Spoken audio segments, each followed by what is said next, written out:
Welcome to Competition Guru. We are starting with the new chapter that is solutions. ठीक है. अब देख के तो मुझे ऐसा ही लगता है कि मैं कुछ भी बोल सकता हूँ. सोल्यूशन को एग्जाम्पल से स्टार्ट कर लेते हैं. शुगर सोल्यूशन हो गया, सॉल्ट सोल्यूशन हो गया. सेवन्थ और एट्थ, नाइन्थ, टेंथ, इन सब क्लासेस में हमने अपनी बचपन वाली जितनी भी क्लासेस हैं हमने सॉल्यूशंस के बारे में पढ़ा है. हमने एलिमेंट पता है, हमें हमें कंपाउंड पता है, हमें मिक्सचर पता है. मिक्सचर दो टाइप के होते हैं, हेट्रोजीनस मिक्सचर, होमोजीनस मिक्सचर. जो आपका सॉल्यूशन होगा वो कैसा होगा. मैं यहाँ पे जिसकी बात करूंगा, मैं किसकी बात करूंगा, होमोजीनस की. होमोजीनस का मतलब ये है कि एक चीज दूसरे के अंदर सॉल्यूबल होने के बाद आप अपनी नेकेड आई से देख के ये नहीं बता सकते हो कि ये दो कंपोनेंट्स हैं. दैट मीन्स वो आपस में कैसे होंगे, मिसेबल. M I clear. आपस में कैसे होंगे, miscible.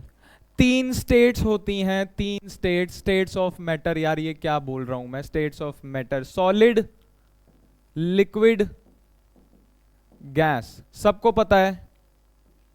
On the basis of phases. This is an introductory lecture but an important lecture. पक्का आप कुछ ना कुछ नया सीख के जाओगे, डेफिनेटली मैं आपको बता रहा हूं. ठीक है. सॉलिड, लिक्विड और गैस, ये क्या चीजें पढ़ा रहे हो सर आप.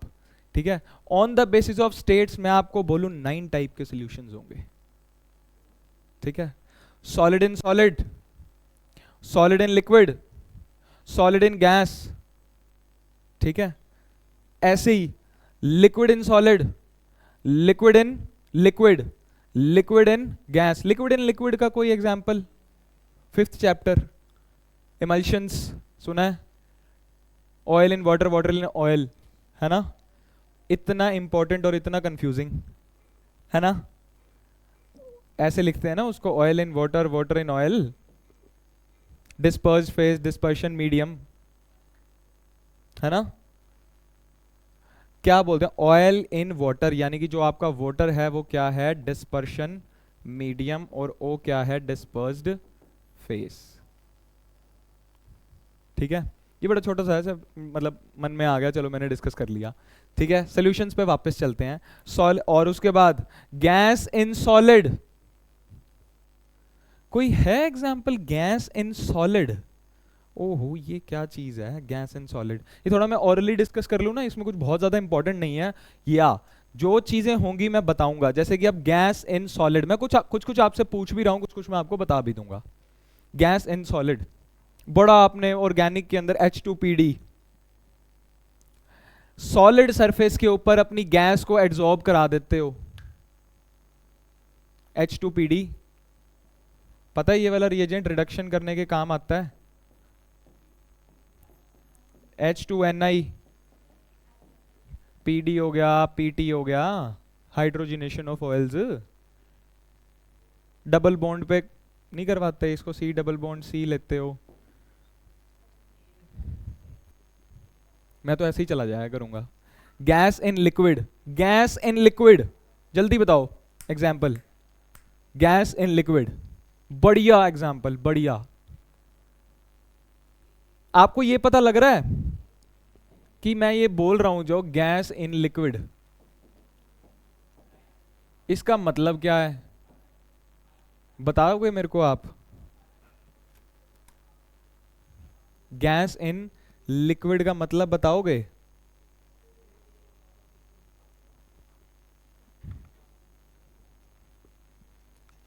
गैस इन लिक्विड का मतलब बताओगे मुझे आप,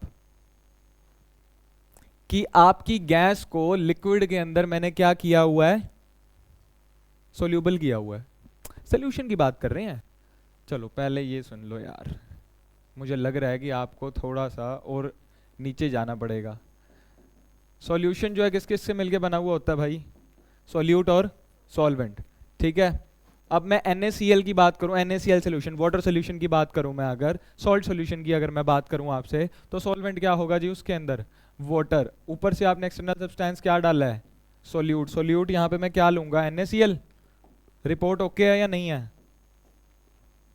और आप डिफरेंशिएट करके बता सकते हो क्या? नहीं बता सकते, ऑब्वियस सी बात है। आप आपस में क्या होंगे, कितने मिसिबल होंगे। ठीक है, ये है आपका सोल्यूशन। ये तो बिल्कुल बेसिक सी बात की है मैंने, कुछ भी ऐसा कुछ नया नहीं बताया। सॉल्यूशन इज इक्वल टू में सोल्यूट प्लस सॉल्वेंट। अच्छा, जिस जो दो कंपोनेंट से होगा उसको मैं ये भी तो बोल सकता। ठीक है जी, ये तो पूरी दुनिया जानती है, बाइनरी का मतलब होता है टू। बाइनरी सॉल्यूशन मतलब जिस जो दो कंपोनेंट से मिलकर बना हुआ हो, एक सॉल्यूट प्लस एक सॉल्वेंट। अच्छा, और ना आपको, अच्छा अगर आपने मेरे को इसका जवाब दे दिया ना तो मुझे लगेगा कि आपको ये पता है। आप मेरे को ये बता सकते हो सॉल्यूट ज्यादा अमाउंट में होगा या सॉल्वेंट ज्यादा अमाउंट में होगा? पक्का?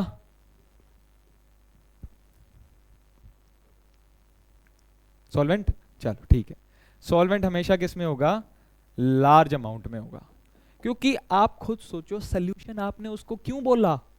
क्योंकि उसकी स्टेट थी ना, जो ज्यादा अमाउंट में होगा वो ही तो उसकी स्टेट डिफाइन करेगा। जरूरी थोड़ी है, आप देखो सॉल्यूट को आप NaCl ले रहे हो, ठीक है, सॉल्यूट आपने डाला पानी में, घुला दिया। इनिशियल स्टेट क्या थी उसकी जब सॉल्वेंट में कुछ नहीं था? लिक्विड। NaCl डालने के बाद भी क्या रहा वो? लिक्विड। तो जो सॉल्वेंट होगा ना, जो लार्ज अमाउंट में होगा ना, वो उसकी प्रॉपर्टीज बताएगा। ठीक है, लार्ज प्लस सॉल्यूट किस में होगा? स्मॉल अमाउंट में। As compare to what? अरे इन दोनों में आपस में कंपैरिजन हो रहा है। यही अगर मैं बात करूं आपसे जो सॉल्यूट की, अगर सॉल्यूट लेसर क्वांटिटी में डाला हुआ है आपने, आप उसके लिए वर्ड यूज करते हो डाइल्यूट। नहीं, आपने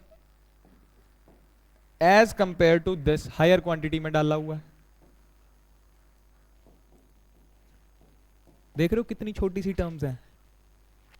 सर ये क्या करवा रहे हो आप? ये तो ये चल रहा है बेसिक्स, और मैं डेफिनेटली आपको बता रहा हूं कि इसमें से क्वेश्चंस आते हैं। गैस इन लिक्विड पे था ना मैं, गैस इन लिक्विड। तो अब आप मेरे को ये बताओगे कौन क्या है, कौन सा सॉल्यूट है, कौन सा सॉल्वेंट है? प्लीज, गलत हो जाएगा, कोई दिक्कत नहीं है। लिक्विड सॉल्वेंट है और गैस आपकी, आप अग्री कर रहे हो इस बात से? आप भी अग्री कर रहे हो इस बात से? चलो सीधी सी बात है, गैस इन लिक्विड, गैस को किस में डाला गया? लिक्विड में डाला गया। सबसे बढ़िया एग्जाम्पल, लाए जी स्प्राइट ड्यू की बोतल, खोली,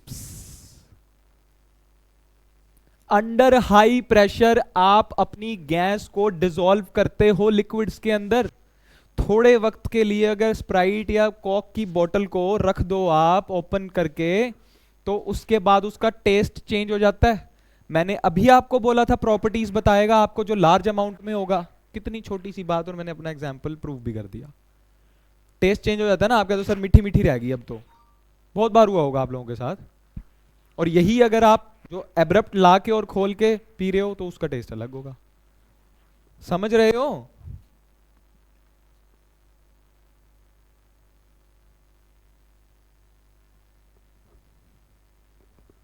सॉफ्ट ड्रिंक्स, कितना बढ़िया एग्जांपल। गैस इन गैस, ये तो सिंपल है, कुछ कोई भी दो गैसेस को आपस में रिएक्ट करा दो, चाहे वो इनर्ट हो चाहे वो रिएक्टिव हो, बट बननी गैस ही चाहिए। ठीक है, कुछ डाउट्स? अभी सोल्यूशन चैप्टर स्टार्ट है, बहुत इंपॉर्टेंट चैप्टर है।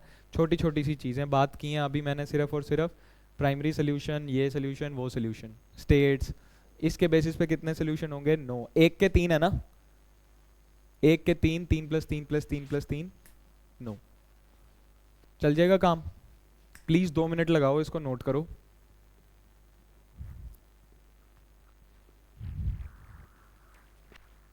जहां पे भी वर्ड सॉल्यूशन आ गया ना, हेट्रोजीनस वर्ड मत बोल देना वहां पे कभी भी।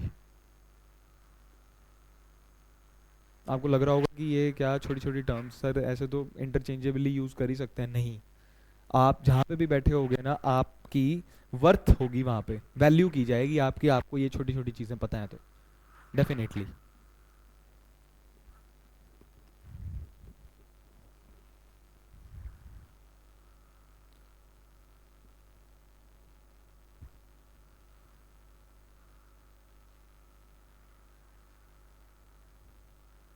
चलें?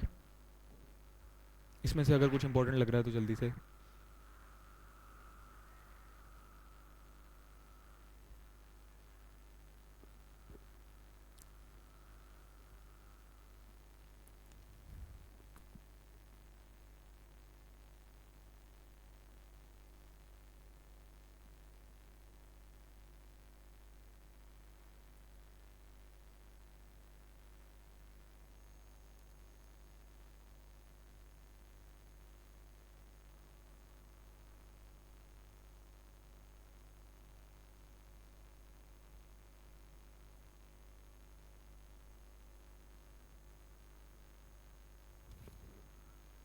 डन?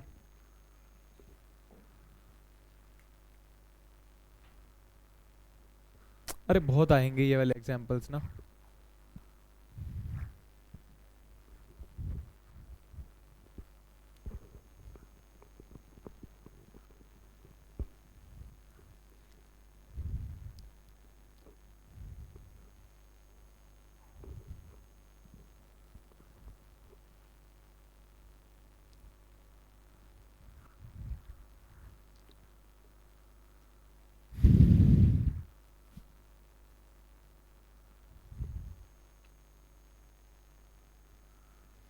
इस क्लास से दे रहा हूँ गारंटी, अगर हम अपनी कंसंट्रेशन टर्म्स पूरी कर पाए ना इस क्लास के अंदर, गारंटी 150% क्वेश्चन, 150, 100 भी नहीं बोल रहा हूँ, 150।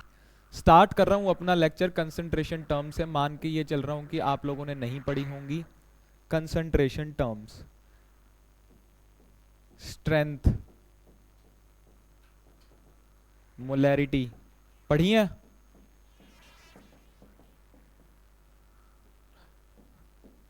मोलैलिटी, नॉर्मेलिटी, अगर पढ़ी है तो सीधा आगे चलते हैं।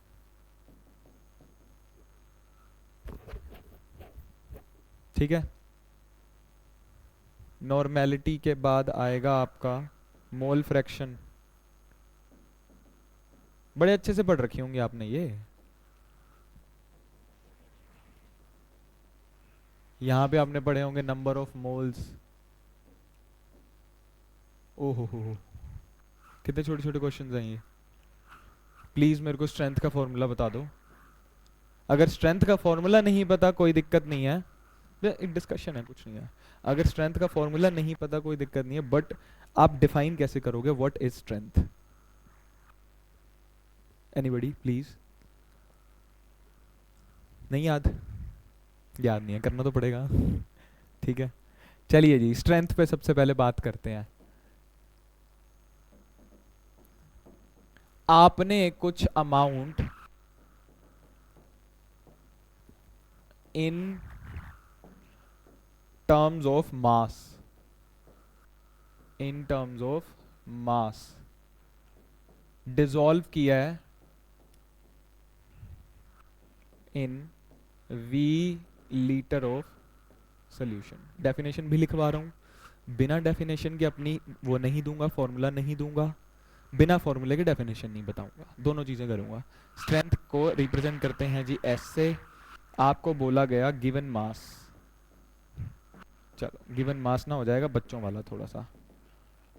Amount of solute is dissolved in V litre of solution. जैसे लिख रहा हूं वैसे ही लिखना है, जैसे लिख रहा हूं वैसे ही लिखना है। ठीक है जी, amount of solute dissolved in V litre of solution. यहाँ पे वॉल्यूम जो है वो लीटर के अंदर की जाएगी। एक छोटी सी चीज मैं बता रहा हूं आपको जो मैं यूज करवाऊंगा, ए को मैं बोलूंगा सोलवेंट, क्या बोलूंगा मैं? ए को सोलवेंट। बी को मैं क्या बोलूंगा? सल्यूट। एस को मैं क्या बोलूंगा? सोल्यूशन। छोटी सी एक इक्वेशन लिख दूं क्या? A plus B is equal to S, already defined कर दी थी मैंने।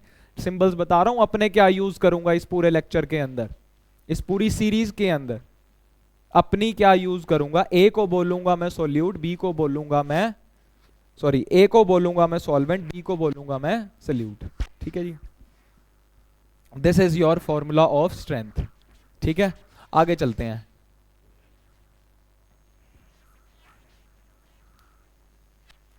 यानी कि आपने कुछ अमाउंट ऑफ मास को कितने वॉल्यूम में डिसॉल्व किया, v लीटर ऑफ सोल्यूशन में। This is your formula of strength, this is your formula for strength.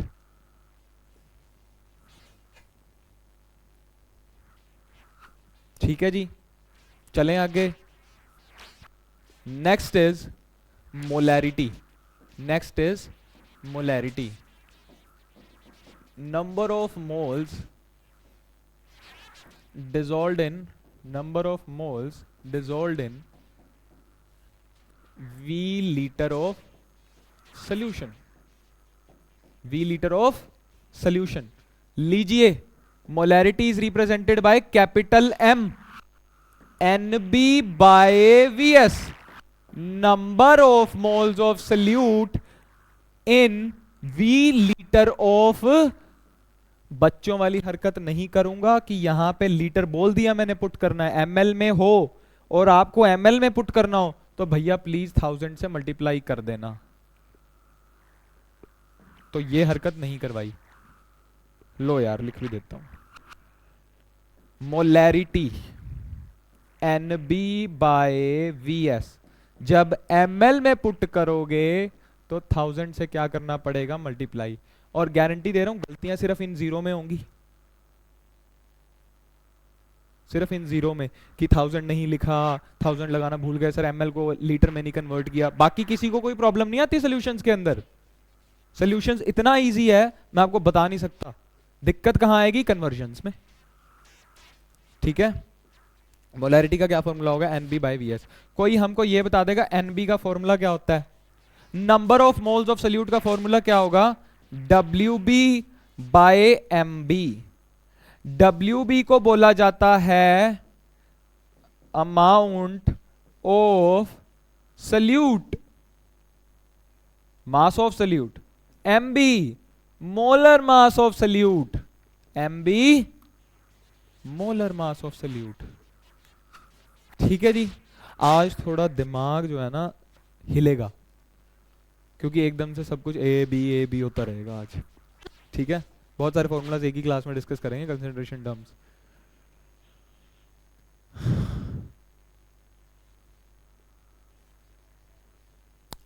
Let's go करें, चलो। NB के तीन फॉर्मूले, NB के तीन फॉर्मूले, mole concept. WB by MB किसी को कोई दिक्कत, VG बाय VS TP किसी को कोई दिक्कत, NG बाय NA किसी को कोई दिक्कत। अरे 11th के अंदर ना बड़ी सिंपल सी चीजें आती थी, नंबर ऑफ मोल्स के तीन फॉर्मूले। अगर सर मास गिवन होता था तो आप ये बोलते थे given mass by molar mass. Sir volume में हमें गिवन होता तो हम बोलते थे गिवन वॉल्यूम बाय में वॉल्यूम एट STP। सबको याद है सर 22.4 लीटर, और इसी को ही सर हमारे को आप ऐसे करवाए ml। सर जब नंबर ऑफ क्या दिए होते थे, एटम्स या मॉलिक्यूल्स या ions, number of molecules, number of atoms, number of ions. और जल्दी हो रहा हो तो भी मुझे बता देना। ठीक है, इसको मैं लिख रहा हूं number of ions, number of atoms, number of molecules. बैंगन है ये, बैंगन जो बोला जाएगा उसी की तरफ हो गया। देख लो जोन सी यूनिट इसने अटेन कर ली। Na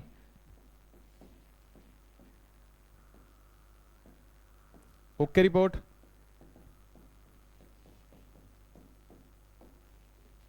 एटम्स है तो एटम्स, मॉलिक्यूल्स है तो मॉलिक्यूल्स, आयंस है तो आयंस। यार मैं ये बोलता हूं एक केला 1 बनाना, सेकंड इज मैं बोलता हूं 1 डजन। आप मेरे को 1 डजन बोलते ही आपके माइंड में क्या आता है, 12। मेरे लिए आता है 1 मोल बोलते ही 6.022 into 10⁻23। खत्म। यूनिट है यार, सबकी अपनी अपनी यूनिट्स हैं।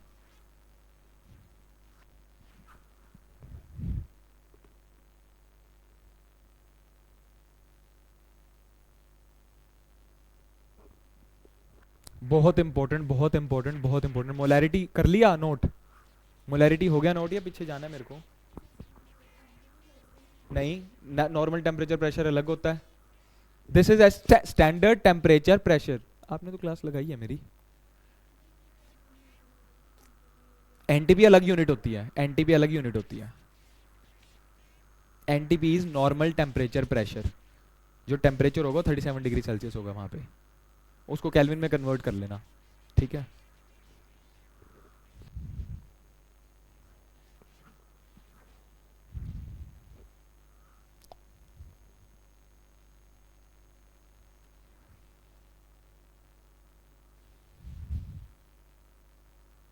मोल कॉन्सेप्ट होगा कल से, मोल कॉन्सेप्ट स्टार्ट होगा मॉर्निंग में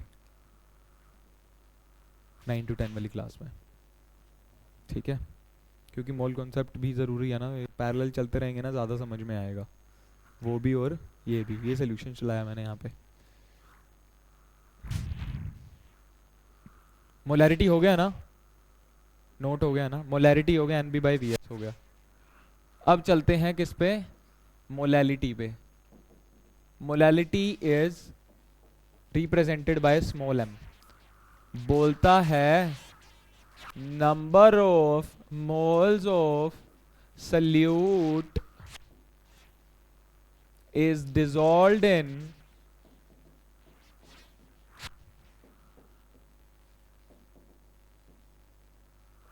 solvent, और वो सॉल्वेंट किस में होना चाहिए जी, kg।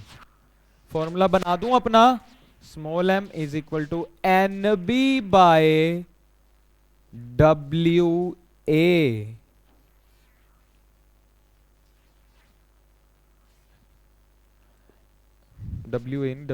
WA in kg। चल जाएगा काम, बताइए। NB का फॉर्मूला पता है, WA का फॉर्मूला पता है। फॉर्मूला तो खैर क्या ही होता है, तो गिवन मास दिया हुआ होगा आपको सॉल्वेंट का, ऐसे बोला होगा 650 ग्राम्स में डिसॉल्व किया है, क्या पुट करोगे 0.65 kg। और अगर वो नहीं करना तो समझ आ रहा है, समझ आ रहा है। Of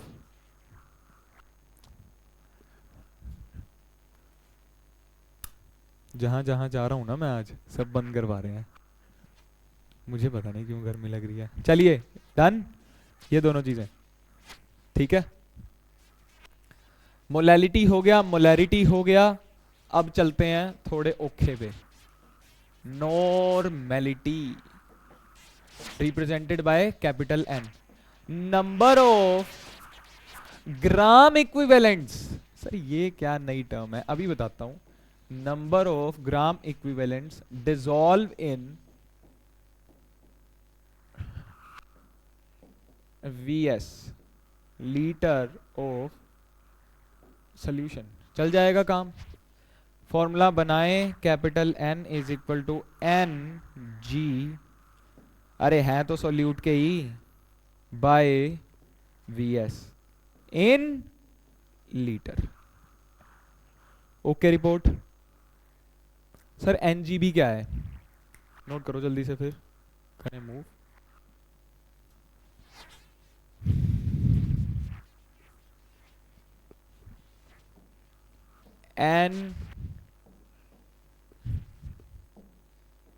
NGB number of gram equivalents of salute.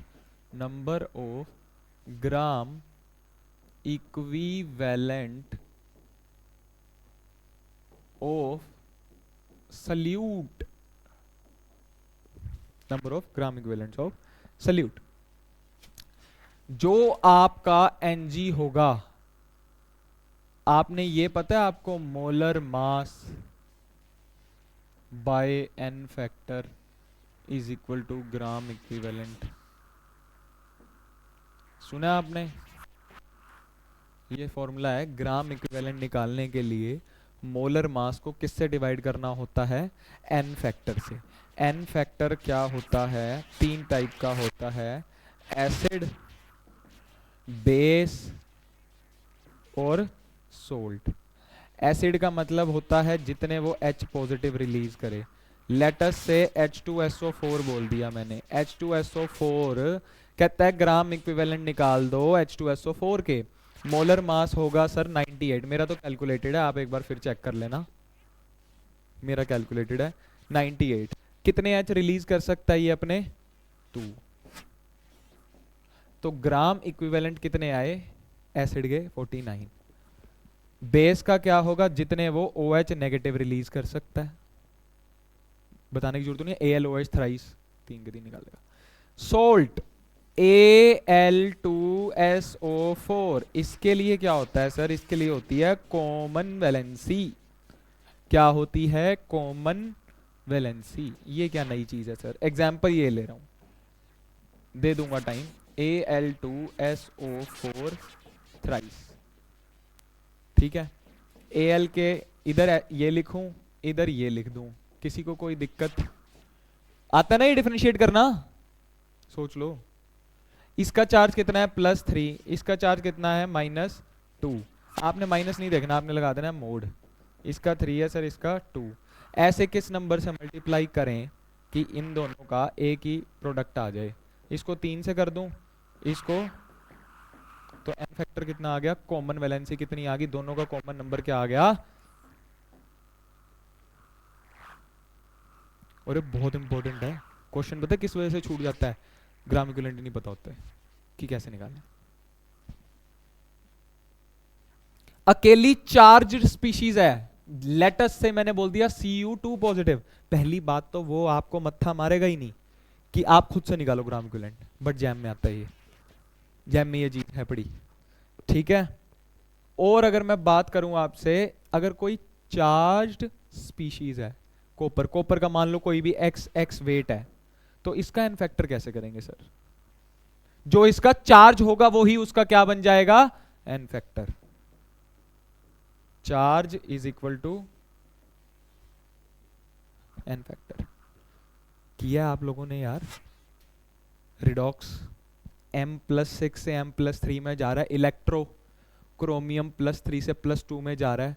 W is equal to A/N 96500 into I into T. कितने ग्राम इक्विवेलेंट डिपॉजिट हुए आपके इलेक्ट्रोड पे? Faraday second law of Faraday second law of electricity याद ही नहीं है, चलो कोई बात नहीं, बट सुना है। ऐसा कोई फॉर्मूला नहीं आता था? W is equal to A/N 96500 coulomb into I into T. जितने टाइम के लिए करंट पास किया है, कितने टाइम के लिए किया है, ये इसका अमाउंट डिपॉजिटेड है, ये वाला, ये अमाउंट डिपॉजिटेड है, ये मोलर मास होता है, ये n जो होता है वो क्या होता है? N factor. एक नहीं 10 फॉर्मूले हैं जिसमें एन फैक्टर, एन फैक्टर निकालने वाली चीज बहुत इंपॉर्टेंट है।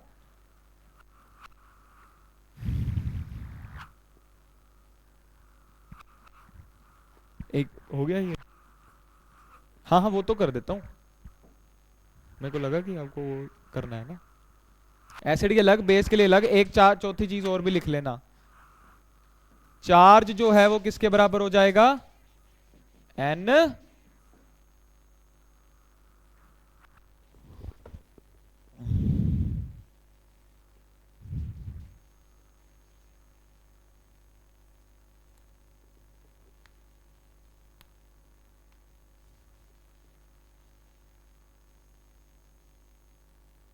क्या नहीं समझ आया?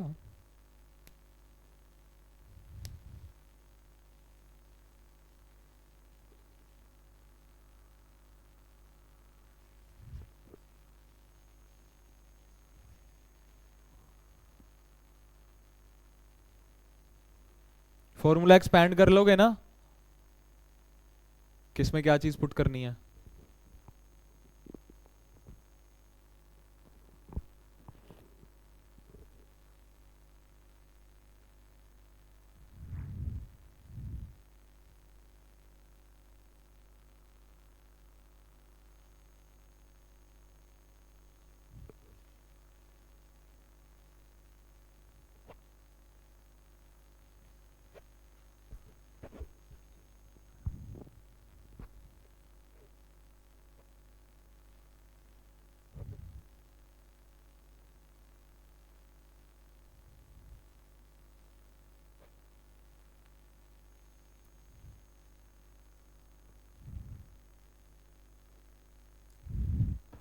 चलें? चलिए जी। नॉर्मेलिटी हो गया, मोलैरिटी हो गया, मोलैलिटी हो गया, स्ट्रेंथ हो गया। एक रिलेशन दे देते हैं आपको, रिलेशन बिटवीन, ये बाकी के काम आपने करने हैं, मैं सारी चीज़ नहीं बताऊंगा आपको, मतलब मैं एक प्रूव करके बता रहा हूँ आपको कि कैसे चीज़ें आती हैं। स्ट्रेंथ एंड मोलैरिटी, किसी को पता हो? किसी को पता हो? आपको पता क्या बोल दिया गया है? स्ट्रेंथ ये है, मोलैरिटी बता दो। आप क्या करोगे? पहले स्ट्रेंथ की वजह से सारा कुछ निकालोगे, है ना? स्ट्रेंथ का फॉर्मूला वैसे होता क्या है? W B by V S, या नहीं? बोलो। मोलैरिटी का फॉर्मूला क्या होता है? N B by V S. दोनों को लीटर में ही रखा जाता है। एन बी को ओपन कर दूं, W B by M B into V S. किसी को तकलीफ? W B by V S को क्या बोल रहे हैं? W B by V S को क्या बोल रहे हैं? स्ट्रेंथ।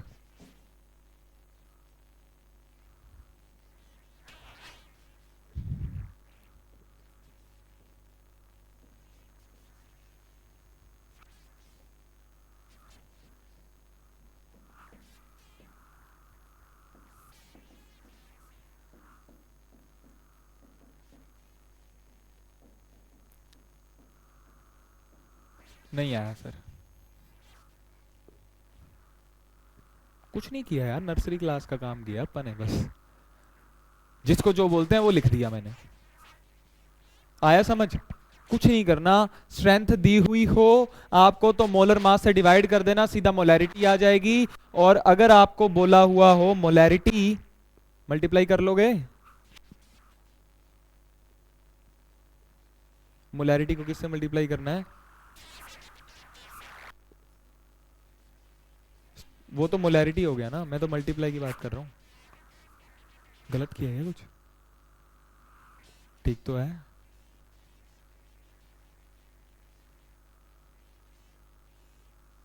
सही है, मोलैरिटी को मोलर मास से मल्टीप्लाई करना होता है।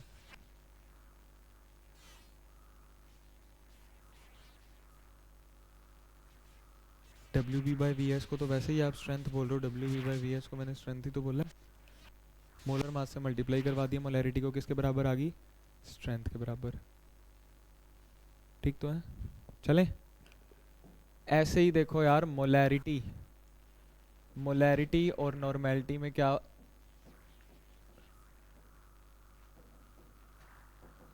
क्या रिलेशन होगा?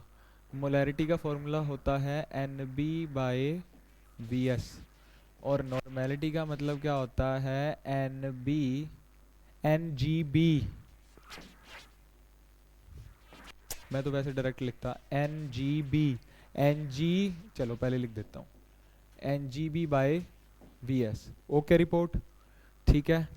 नॉर्मेलिटी को एक्सपैंड कर रहा हूँ मैं, एन जी बी को मैं क्या लिखूंगा अब मैं क्या, कौन सा मोलर मास पुट करूंगा? जैसे कि given mass by molar mass नहीं,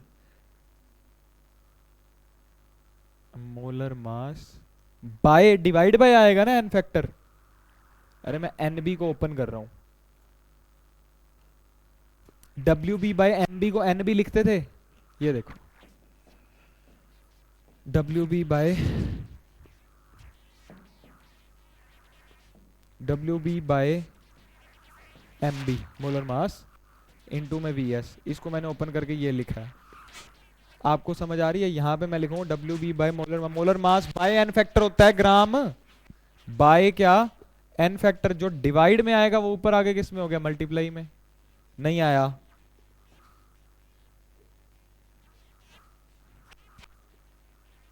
8th 9th में नहीं करते थे ऐसे? W B by molar mass, और अगर मैं इसको और क्लियर लिखूं तो मैं इसको ऐसे लिख देता हूं, एम बी कर देता हूं। क्या कर देता हूं? M B, W B by M B into में एन फैक्टर, और वी एस तो नीचे था ही। यार ये वाली जो चीज है, ये वाली जो चीज है, ये W B by M B into में वी एस, ये क्या है? मोलैरिटी है। ओहो। इंटू में कहते हैं एक सोल्यूशन की मोलैरिटी गिवन है, नॉर्मेलिटी निकाल दो। पागलपंती है क्या? वहां से सारी वैल्यूज निकाल के दूसरे फॉर्मूले में पुट करेंगे, सीधा एन फैक्टर से मल्टीप्लाई मारो, खत्म। ऐसे ही कंडक्टेंस का आता था आपका, lambda M is equal to N into lambda equivalence. खोल रोश लो।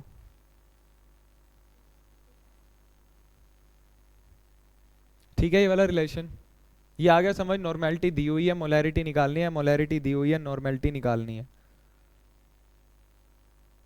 बोलो बोलो।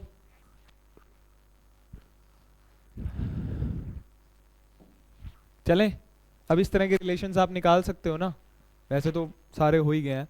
अब आएगा जी मास परसेंट। क्या आएगा? मास परसेंट। मास परसेंट होता है W बाय, एक होता है W बाय W परसेंट, एक होता है आपका W बाय V परसेंट। जब भी ऐसा कुछ लिखा हो W बाय W परसेंट, तो जो ऊपर वाला W होता है वो क्या बनता है आपका WB, और जो नीचे वाला होता है उसको क्या बोलोगे आप? WS। मैं क्या बोल रहा हूँ, जब भी ऊपर, जो ऊपर आता है ना, ये स्लैश नहीं है, डिवाइड है ये, जो पहले वाला W क्या बनेगा आपका? WB। आ गया समझ? ये क्या होगा? WS। आ गया समझ? WB plus WA is equal to WS। Report okay है या नहीं? ठीक है। इसका आखिर मतलब क्या है? WB बाय WS, ऐसे ही लिखवाया, कहते हैं परसेंट।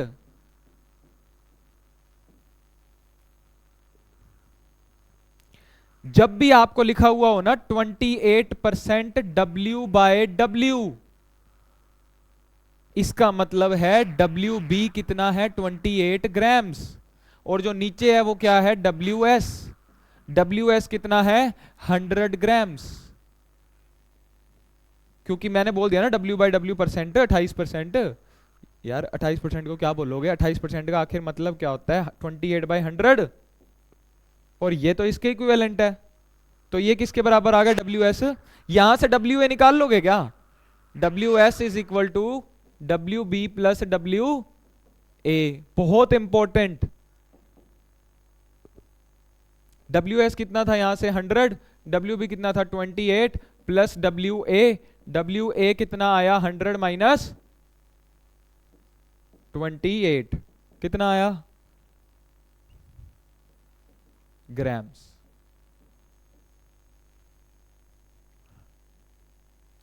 मैंने आपको ये भी बता दिया। अब W by V percent, W by V percent का मतलब क्या है? W ऊपर वाले का तो W भी होता है, नीचे वाले में वॉल्यूम है। नीचे वाली चीज हमेशा सोल्यूशन की होगी, नीचे वाली चीज हमेशा WB बाय VS। नहीं आया क्या समझ?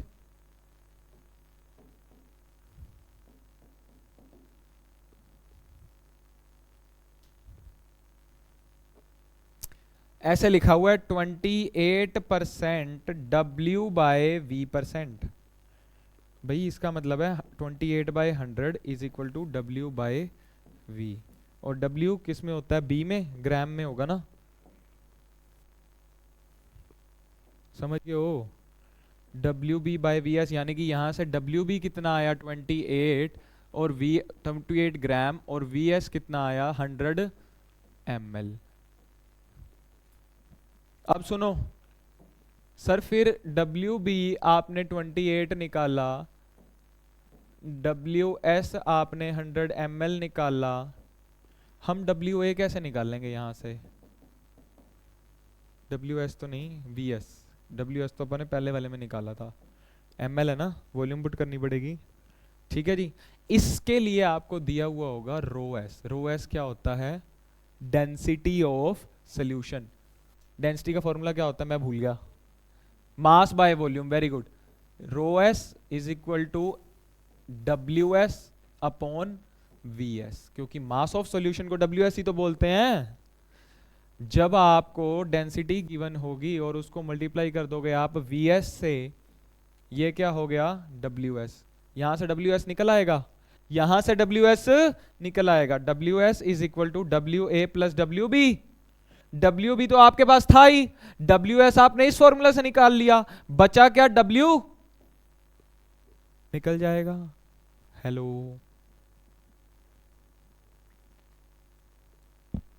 W बाय V% को ना कभी ये मत लिख देना प्लीज कि WB आपको दिया हुआ है 28 और आपको दिया हुआ है WS, आपको दिया हुआ है WS आपको क्या दिया हुआ है 100। ये मत लिख देना कभी भी W बाय V% को, क्योंकि ये WS नहीं है, ये क्या है VS, वॉल्यूम ऑफ सोल्यूशन है। ये सॉल्वेंट का मास नहीं है, ये सॉल्वेंट का मास निकालना है आपने यहां से। अरे नहीं आ रहा सर,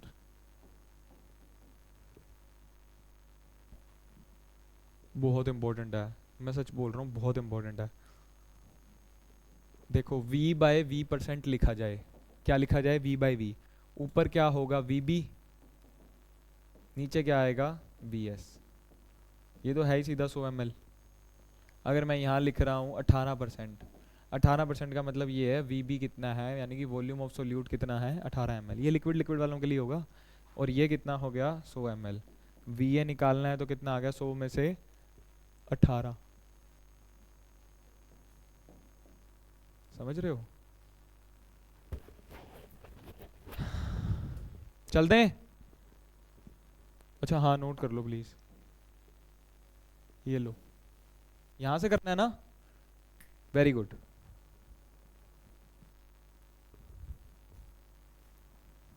कुछ नया सीखने को मिला है, कुछ मेरे को पता है ये आपको फॉर्मूलाज आते होंगे, बट कुछ बारीकियां जो हम छोड़ देते हैं, कुछ तो मिला होगा। -0.001%, या वो भी नहीं मिला, माइनस में ही कह दो।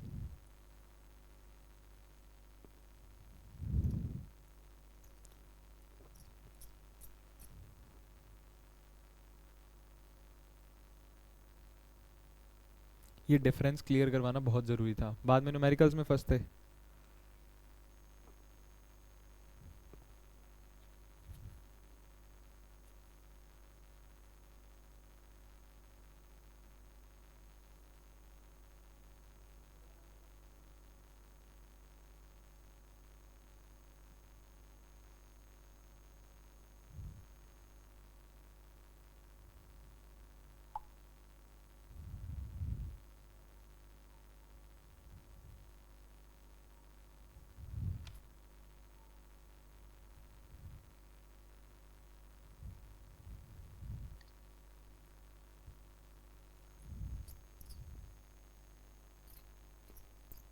मुझे बता देना स्लाइड चेंज करने के लिए।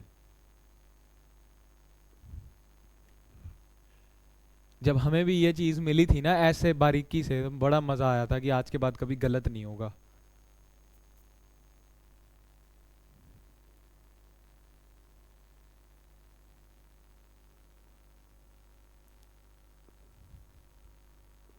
लेट गो करें, लेट गो, कोई बात नहीं कोई बात नहीं।